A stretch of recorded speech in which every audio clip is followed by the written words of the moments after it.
NCERT solution के अंतर्गत आज हम बात करने वाले हैं कक्षा 8 का जो 11वां चैप्टर है, अध्याय 11 आप स्क्रीन पर देख पा रहे हैं। चैप्टर का नाम है बल तथा दाब। इस चैप्टर के प्रश्नोत्तरों के बारे में, अभ्यास प्रश्नों के बारे में आज हम बात करेंगे। स्टूडेंट्स, अगर आप इस चैनल पर नए हैं तो चैनल पर लास्ट तक बने रहिएगा, वीडियो को अंत तक जरूर देखिएगा और वीडियो अच्छा लगे तो वीडियो को लाइक करें, अपने दोस्तों में शेयर करें और चैनल को सब्सक्राइब करके बेल आइकन जरूर दबाएं ताकि जैसे ही नेक्स्ट वीडियो अपलोड होता है तो उसकी सूचना आप तक पहुंच जाए। तो चलिए, आपका बिना टाइम वेस्ट किए शुरुआत करते हैं आज की क्लास की। आज की क्लास का पहला प्रश्न ये रहा आप लोगों के सामने।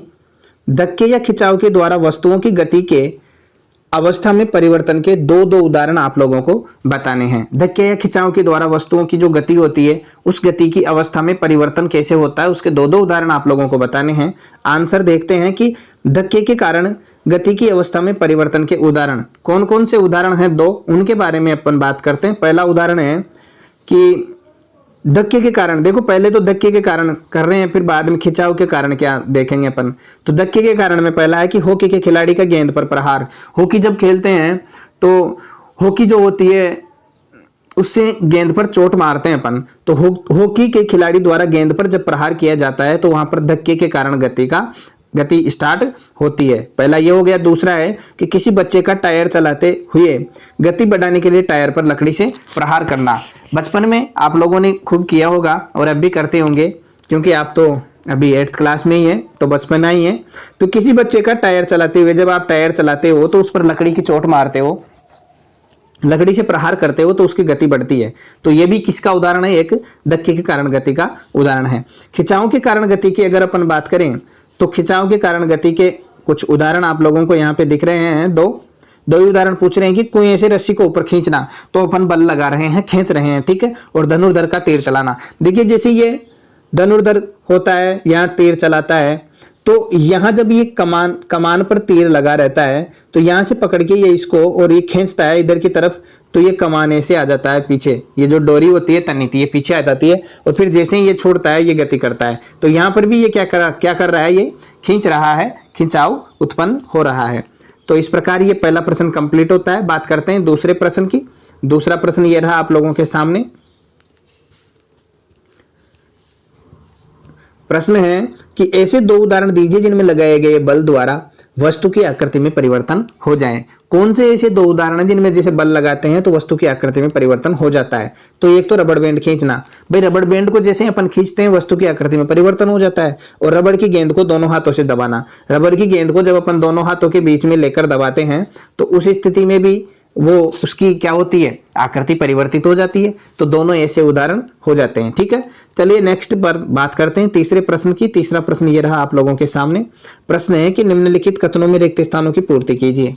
जो यहाँ कथन दिए हुए हैं 4, इनमें से रिक्त स्थान की पूर्ति हमको करनी है। रिक्त स्थान में क्या आएगा, ठीक है। अब जैसे पहला है कि कुएं से पानी निकालते समय हमें रस्सी को क्या करना पड़ता है? तो बात करते हैं तीसरे के पहले की, जो है कि कुएं से पानी निकालते समय हमें रस्सी को, कुएं से जब अपन पानी निकालते हैं तो क्या करना पड़ता है? रस्सी को खींचना पड़ता है। तो यहाँ पर क्या आ जाएगा? खींचना इसका सही आंसर हो जाएगा, ठीक है। रिक्त स्थान में क्या आ जाएगा? खींचना। चलिए बात करते हैं दूसरे की, कि एक आवेशित वस्तु अनावेशित वस्तु को क्या करती है? भाई दो वस्तुएं, जैसे एक तो आवेशित हो गई, एक अनावेशित हो गई। तो आवेशित यानी पहली जो है इस पर कोई आवेश है, यानी प्लस लिख देता हूं मैं, इस पर आवेश नहीं है। तो प्लस वाली वस्तु जो है आवेशित वस्तु है, इस अनावेशित वस्तु को क्या करती है? अपनी ओर आकर्षित करती है। तो यहाँ पर इस रिक्त स्थान में क्या आ जाएगा? रिक्त स्थान में आकर्षित।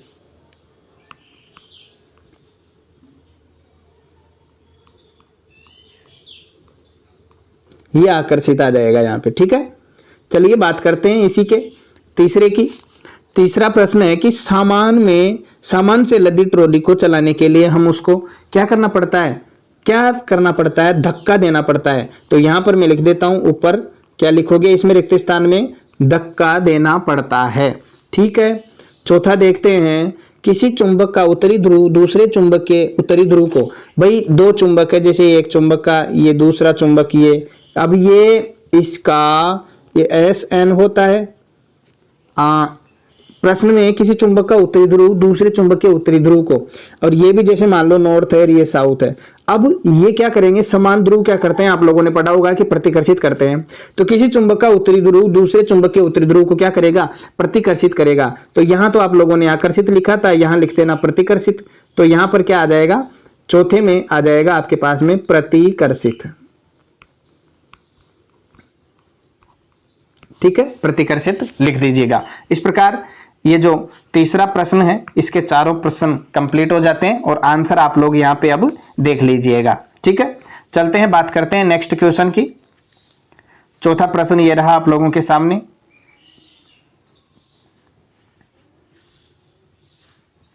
प्रश्न है कि एक धनुर्धर लक्ष्य पर निशाना साधते हुए अपने धनुष को खींचती है, तब वह तीर को छोड़ती है जो लक्ष्य की ओर बढ़ने लगता है। इस सूचना के आधार पर निम्नलिखित कथनों में दिए गए शब्दों का प्रयोग करके रिक्त स्थानों की पूर्ति हमको करनी है।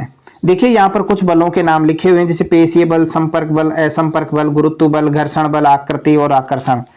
अब यहीं से इन्हीं शब्दों को उठा के हमको क्या करना है, इन रिक्त स्थानों की पूर्ति हमें करनी है। ठीक है, इन शब्दों में से ही इनकी पूर्ति हमको करनी है।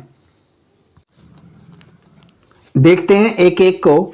यहां पर जो ऊपर लिखे हुए हैं इन्हीं में से हमको चूज करना है, पेशीय, संपर्क, असंपर्क, गुरुत्व, घर्षण, आकृति, आकर्षण, सब। तो देखते हैं एक एक को कि पहला प्रश्न है इसमें कि धनुष को खींचने के लिए धनुर्धर एक बल लगाती है जिसके कारण इसकी किसमें परिवर्तन होता है भाई, आकृति में परिवर्तन होता है। तो देखिए आकृति लिखा हुआ है यहाँ पे। अब देखिए यहाँ पे मैं प्रश्न में जिस कलर से अंडरलाइन प्रश्न को करूंगा, जिस कलर से मैं प्रश्न को अंडरलाइन करूंगा उसी कलर से ऊपर जो ये नाम लिखे हुए हैं इनके नीचे अंडरलाइन करूंगा, ध्यान रखिए।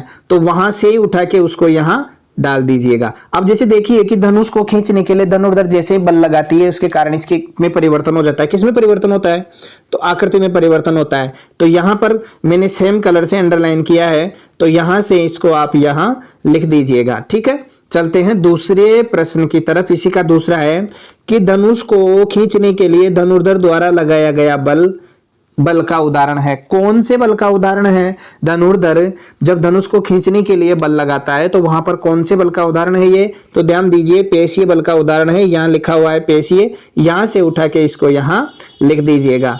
ठीक है, चलते हैं, बात करते हैं इसी के तीसरे प्रश्न की। कलर चेंज करना पड़ेगा अपन को। तीसरा है कि तीर की गति की अवस्था में, तीर की गति की अवस्था में परिवर्तन के लिए उत्तरदायी बल का प्रकार किस बल का उदाहरण है। तो ध्यान दीजिए तीर की गति की अवस्था में परिवर्तन के लिए जो बल उदाहरण होता है बल का, वो होता है संपर्क बल का। तो यहां पर ये लिखा हुआ है संपर्क।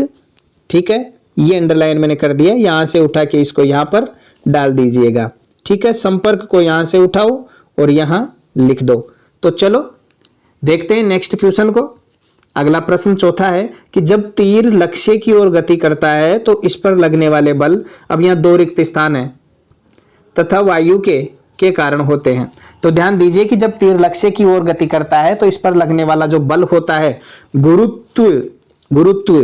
तो ध्यान दीजिए यहां पर ये लिखा हुआ है गुरुत्व को मैं रेड से अंडरलाइन कर देता हूं, इसको आप यहां कर दीजिएगा। अब मैं आगे इसका कलर चेंज करता हूं, उससे आप आसानी से पहचान पाओगे। तथा वायु के कारण होते हैं, वायु के घर्षण के कारण होते हैं। तो यहां क्या आ जाएगा, ये रहा घर्षण, इसको उठाकर यहां लिख दीजिएगा। ठीक है, चलते हैं। तो इस प्रकार आप लोगों ने देखा कि यहां बहुत ही अच्छा प्रश्न है चौथा। यहां से अपन ने प्रश्न का जो पूर्ति करनी है, रिक्त स्थान को भरना है, तो ऊपर शब्द लिखे हुए हैं ये सारे, और इन शब्दों में से एक एक शब्द चूज करके अपन को रिक्त स्थानों की पूर्ति करनी है। इसी के साथ चौथा प्रश्न जो है वो कंप्लीट होता है। आप लोग एक बार फिर से देख लीजिएगा। कैसे देखेंगे इसको, या तो स्क्रीनशॉट ले लीजिए आप, या फिर समझ लीजिए कि जिस प्रश्न में जिस कलर से अंडरलाइन कर रखा है उसी कलर में ऊपर जिसमें शब्द में अंडरलाइन है वही उसमें रिक्त स्थान में आ जाएगा। चलिए बात करते हैं पांचवें प्रश्न की। पांचवा प्रश्न ये रहा आप लोगों के सामने।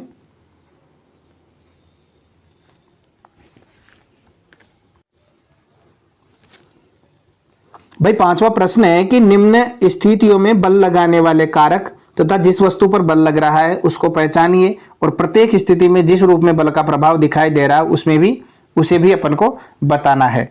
करना क्या है कि निम्न स्थितियों में बल लग रहा है तो बल लगाने वाले कारक का नाम अपन को पता करना है, जिस वस्तु पर बल लग रहा है उसको भी हमको पहचानना है और प्रत्येक स्थिति में जिस रूप में बल लग रहा है यानी उस बल का नाम क्या होगा, उस बल का नाम क्या होगा वो भी हमको बताना है। तो चलिए देखते हैं एक एक करके। इसी का पहला क है, एक एक के बारे में अपन बात करेंगे। क देखिए, रस निकालने के लिए नींबू के टुकड़ों को अंगुलियों से दबाना। अब यहाँ पर बल लगाने वाले कारक का नाम, जिस वस्तु पर बल लग रहा है उसका नाम और बल का प्रकार क्या है उसके बारे में अपन बात करेंगे। तो चलिए देखते हैं इसका आंसर। तो इसका सही आंसर हो जाएगा कि रस निकालने के लिए नींबू के टुकड़ों को अंगुलियों से दबाने के लिए बल लगाने वाला कारक जो है वो तो क्या हो जाएगा, मांसपेशियां, और इसको अपन बोल देंगे पेशीय बल। और नींबू पर बल लग रहा है तथा बल किस पर लग रहा है, नींबू पर लग रहा है और बल के प्रभाव से नींबू की आकृति में क्या हो रहा है, परिवर्तन हो रहा है, जिससे नींबू का रस निकल रहा है। अब यहां पर वो तीनों प्रश्न आप लोगों को पता चल गया कि कौन सा बल लग रहा है, मांसपेशियों द्वारा पेशीय बल लग रहा है, किस पर लग रहा है, नींबू पर लग रहा है। बल के प्रभाव से क्या हुआ, उसकी आकृति में परिवर्तन हुआ जिससे उसका रस निकल रहा है। दूसरा प्रश्न ये रहा कि दंत मंजन की ट्यूब से पेस्ट बाहर निकालना। दंत मंजन की ट्यूब से जब पेस्ट बाहर निकालते हैं तो बल लगाने वाले कारक, जिस वस्तु पर बल लग रहा है और बल का प्रभाव क्या है, ये तीनों आंसर हमको देखने हैं। तो चलिए बात करते हैं इसके आंसर के बारे में। देखिए इसका आंसर कि दंत मंजन की ट्यूब से पेस्ट बाहर निकालने के लिए बल लगाने वाला कारक क्या है, पेशियां हैं, मांसपेशियां हैं, तो पेशीय बल लग जाएगा और बल ट्यूब पर लगता है जिससे ट्यूब की आकृति में परिवर्तन होता है, परिवर्तन से पेस्ट बाहर निकल जाता है। देखिए बहुत ही इजी है ये आंसर, बस आप लोगों को समझना है कि जैसे अपन दंत मंजन की ट्यूब को दबाते हैं पेस्ट बाहर निकालने के लिए तो बल किससे लगा रहे हैं, अपन हाथों से लगा रहे हैं, हाथों से बल लग रहा है, मांसपेशियों से लग रहा है, मांसपेशियों वालों को पेशीय बल कहते हैं। बल किस पर लगा, ट्यूब पर, और पेशीय बल लगा है, बल ट्यूब पर लगेगा तो जिससे उस ट्यूब की आकृति में क्या हो जाएगा, परिवर्तन हो जाएगा और ट्यूब की आकृति में परिवर्तन से पेस्ट बाहर निकलता है। ये होता है इसका आंसर। तीसरा प्रश्न है इसी का कि दीवार में लगे हुए हुक से लटकी कमानी के दूसरे सिरे पर लटका एक भार, यानी दीवार में लगे हुए हुक से लटकी हुई कमानी के दूसरे सिरे पर लटका एक भार, तो वहां पर बल लगाने वाला कारक, किस पर बल लग रहा है, बल का प्रभाव क्या है, इनके बारे में हम बात करते हैं। यह रहा तीसरा प्रश्न जिसका आंसर कि दीवार में लगे हुए हुक से लटकी कमानी के दूसरे सिरे पर लटके एक भार की दिशा में बल लगाने वाला कारक, भार यानी असंपर्क बल वस्तु है और जिस पर बल लग रहा है वह हुक या कमानी है तथा बल के प्रभाव से कमानी क्या करती है, खिंच जाती है, इसलिए उसका वजन हम देख लेते हैं। ठीक है, पांचवें प्रश्न का अंतिम प्रश्न है गह कि ऊंची कूद करते समय एक खिलाड़ी द्वारा एक निश्चित ऊंचाई की छड़ या बाधा को या डोरी को जब पार किया जाता है तो वहां पर बल लगाने वाला कारक, जिस पर बल लग रहा है और बल का प्रभाव क्या है, इन सब के बारे में बताना है। चलिए इसका आंसर देखते हैं। यह रहा इसका आंसर कि यहाँ धावक के दौड़ने या गति के कारण शरीर को अतिरिक्त बल प्राप्त होता है जिससे वह अपने शरीर को आवश्यक ऊंचाई तक उठा सकता है। अतः यहाँ व्यक्ति को उसकी गति के कारण बल मिलता है। किसके कारण मिल रहा है, गति के कारण बल मिल रहा है। व्यक्ति के स्वयं के शरीर पर बल लग रहा है तथा इस बल के कारण व्यक्ति अपने शरीर को ऊपर उछाल पाता है। ठीक है, बल कहाँ लग रहा है, शरीर पे लग रहा है। किसके द्वारा लग रहा है, गति के कारण लग रहा है। तो गति के कारण शरीर पर तो बल लग रहा है और उस बल के कारण व्यक्ति क्या करता है, अपने शरीर को ऊपर उछाल पाता है ताकि जो बाधा है उसको पार कर सके। चलिए बात करते हैं छठे प्रश्न की। छठा प्रश्न ये रहा आप लोगों के सामने। एक औजार बनाते समय कोई लोहार लोहे के गर्म टुकड़ों को हथौड़े से पीटता है। पीटने के कारण लगने वाला बल लोहे के टुकड़े को किस प्रकार प्रभावित करता है, कौन सा बल यहां पर कार्य करता है। तो देखिए, एक औजार बनाते समय कोई लोहार लोहे के गर्म टुकड़े को हथौड़े से पीटता है। पीटने के कारण लगने वाला जो बल है पेशीय बल है, जो संपर्क बल का एक उदाहरण है और लोहे के टुकड़े को फैला देता है जिससे उसकी आकृति में क्या हो जाता है, परिवर्तन हो जाता है। ये इसका आंसर कंप्लीट हो जाता है। बात करते हैं सातवें प्रश्न की। सातवां प्रश्न ये रहा आप लोगों के सामने। प्रश्न अच्छा है। एक फुलाए हुए गुब्बारे को संश्लिष्ट कपड़े के टुकड़े से रगड़कर एक दीवार पर दबाया गया। गुब्बारे को क्या किया, फूला हुआ गुब्बारा है, संश्लिष्ट कपड़े के टुकड़े से इसको रगड़कर दीवार पर दबाया गया है और ये देखा गया कि गुब्बारा दीवार से चिपक जाता है। दीवार तथा गुब्बारे के बीच आकर्षण के लिए उत्तरदायी बल का नाम हमको बताना है। यानी किया क्या है कि एक गुब्बारा लिया, गुब्बारे में हवा भरी, फुलाया उसको और फुलाकर एक संश्लिष्ट कपड़ा जो होता है उसको इस पर रगड़ा, रगड़ के दीवार के चिपकाने की अपन कोशिश की, दबाने की कोशिश की। हम देखते हैं कि ये चिपक जाता है दीवार से गुब्बारा।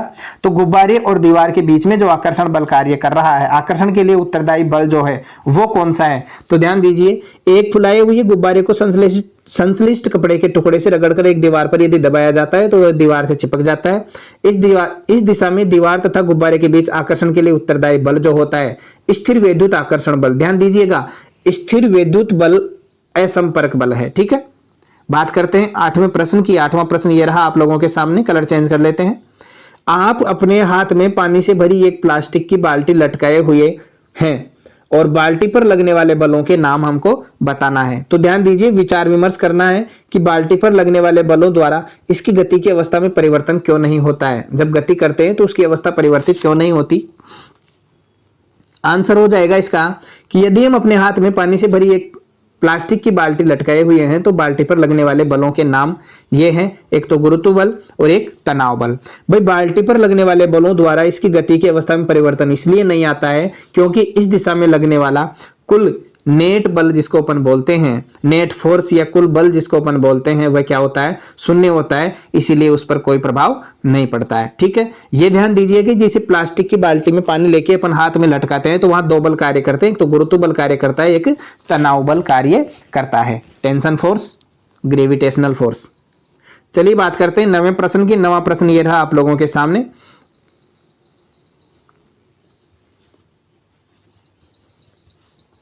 प्रश्न है कि किसी उपग्रह को इसकी कक्षा में प्रमोचित करने के लिए किसी रॉकेट को ऊपर की ओर प्रक्षेपित किया गया। प्रमोचन मंच को छोड़ने के तुरंत बाद रॉकेट पर लगने वाले दो बलों के नाम बताइए।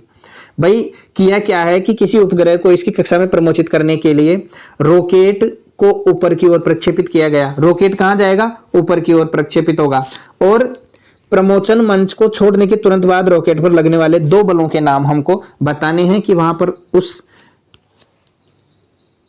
रॉकेट पर लगने वाले दोनों बल कौन कौन से हैं। कि जब किसी उपग्रह को इसकी कक्षा में प्रमोचित करने के लिए किसी रॉकेट को ऊपर की ओर प्रक्षेपित किया जाता है तो प्रमोचन मंच को छोड़ने के तुरंत बाद रॉकेट पर दो बल कार्य करते हैं। कौन सा, एक तो वायुमंडल द्वारा घर्षण बल और दूसरा गुरुत्व बल।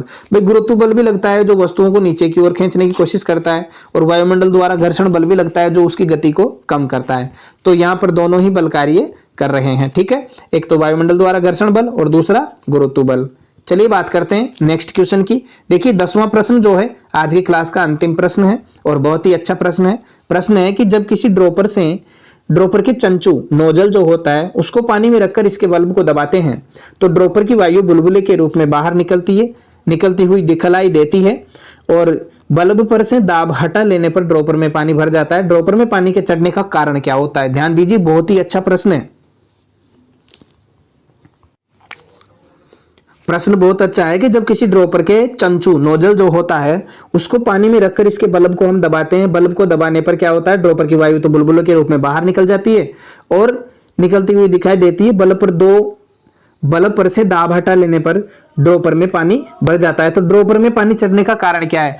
छोटे बच्चों को अपन दवाई देते हैं तो ये ड्रॉपर छोटा सा आता है जिसमें एक निब सी लगी रहती है, ऊपर यहाँ वॉल्व होता है, एक बॉल के जैसी संरचना होती है, यहाँ इसका ढक्कन होता है। जैसे अपन बॉल को दबाते हैं और दबाने के बाद में इसकी हवा बाहर निकल जाती है और ये दवाई जो है इस परखनली जैसी संरचना में भर के अंदर आ जाती है और उस बच्चे के मुंह में देके फिर से अपन इस बॉल को क्या करते हैं, दबा देते हैं। तो यहाँ पूछ ये रहा है कि जैसे अपन उस नोजल को उसमें दबा के और वॉल्व को दबा के उसमें दवा लेते हैं तो दवा जब ऊपर चढ़ती है या पानी ऊपर चढ़ रहा है इस स्थिति में तो उस पानी पर बल कौन सा लग रहा है? पानी का दाब, पृथ्वी का गुरुत्व रबड़ के बल्ब की आकृति और वायुमंडलीय दाब। तो ध्यान दीजिए, न तो पानी का दाब लग रहा है, न पृथ्वी का गुरुत्व लग रहा है, न रबड़ के बल्ब की आकृति लग रही है। यहाँ पर सही आंसर जो है वो हो जाएगा वायुमंडलीय दाब, यानी वायुमंडलीय दाब के कारण ऐसा हो रहा है। तो अब बताइए आप लोगों की वायुमंडलीय दाब हमारे लिए उपयोगी है या नहीं है? बिल्कुल बहुत उपयोगी है हमारे लिए। यहाँ पर इसका आंसर भी दिया हुआ है, आप देख लीजिएगा, वायुमंडलीय दाब इसका आंसर हो जाएगा। ठीक है, तो इसी के साथ आज की क्लास यहीं समाप्त होती है। वीडियो आप लोगों को अच्छा लगा है तो वीडियो को लाइक करें, अपने दोस्तों में शेयर करें और चैनल को सब्सक्राइब करके बेल आइकन को जरूर दबाएं। वीडियो को अंत तक देखने के लिए आप सभी का बहुत बहुत धन्यवाद। आशा करता हूं कि ये जो एनसीईआरटी सॉल्यूशन की क्लासेज हैं आप लोगों को अच्छी लग रही होगी। आपको ये क्लासेज कैसी लग रही है ये बताने के लिए कमेंट बॉक्स में जाकर कमेंट करिएगा और अपनी राय दीजिएगा। इसी के साथ आज की क्लास को हम यहीं समाप्त करते हैं। घर पर रहिए, स्वस्थ रहिए और सुरक्षित रहिए। Thank you. For more updates, subscribe to our channel, click the show links and enjoy watching the videos.